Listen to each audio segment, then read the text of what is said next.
Hi, it's Maria. Happy Monday and welcome to the Dressing Gown Diaries.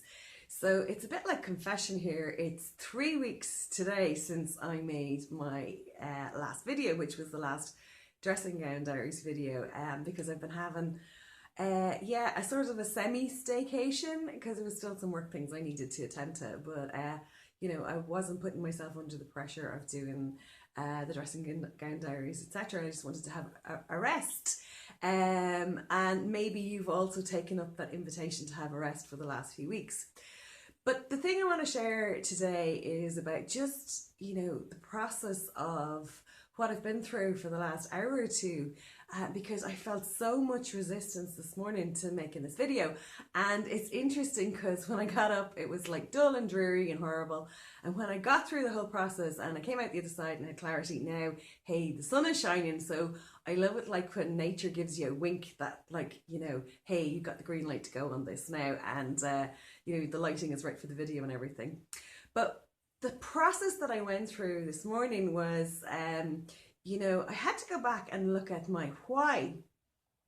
Why do I do the Dressing Gown Diaries on a Monday morning? And what I realized is it's another part of this old system. Basically, a mentor from, a business mentor would have said to me, well, you need to have your mailing list, you need to have your newsletter every week at the same time. And that's an old way of doing things. And like the way I am about everything is when the time is right. And like, nobody tells a flower, oh, you have to be blooming by whatever day it is. It's like if the environment is right, if the sun shines the right amount of time, if there's the right nutrients, etc., the flower will bloom on a particular day. And it's like we're forcing things. It's almost like we're actually in hothouses nearly, the way we're treating ourselves.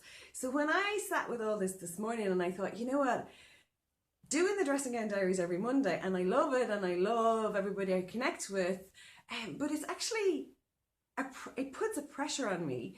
And I'm not sure from that pressure if we always do what the right thing is, or if we let what's right come in. And I can actually, even talking about it, I can feel my whole back going backwards. It's like a big weight on me. So my invitation to you today is like, go back and look at your whys about the things you do. And like, I know absolutely there are things like if you have kids to get to school, yes, you have to get them to school on time, you have to get their breakfast, whatever it is, there are definitely some deadlines in our lives that are right and proper, and we have to respect, our commitments to other people.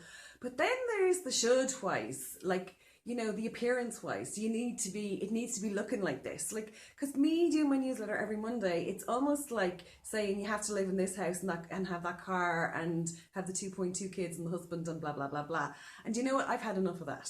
So the liberating situation I've come to at the end of the journaling this morning is, from now on, the Dressing Gown Diaries will only be made when I want to share something, and there isn't going to be a weekly newsletter anymore unless that's what I feel like doing. And then, because my tribe are the people who live by their intuition, so why would I not be living by my intuition and only sharing if and when I need to share something, so that if there's a week when I have 2 or 3 pieces of information to share, then let's get that out in 3 newsletters.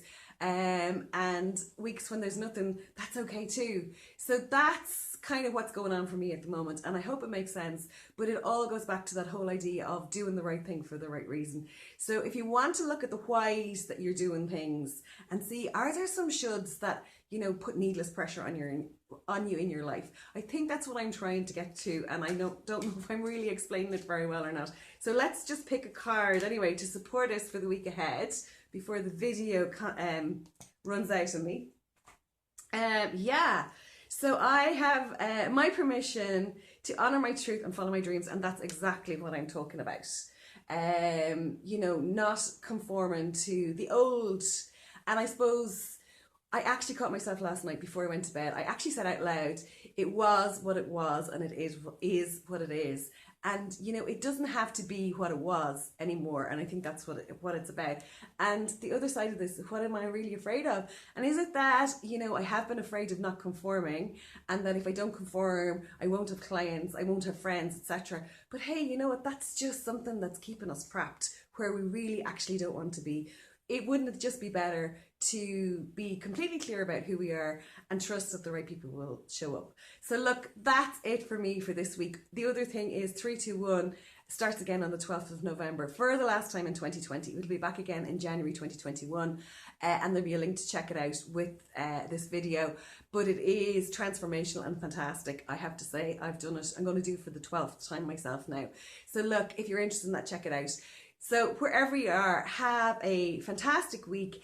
And I'm not promising I'll be back next Monday, but I will be back when the time is right with the next piece of information I need to share. And until then, have a great time and look after yourselves. Lots of love. Bye.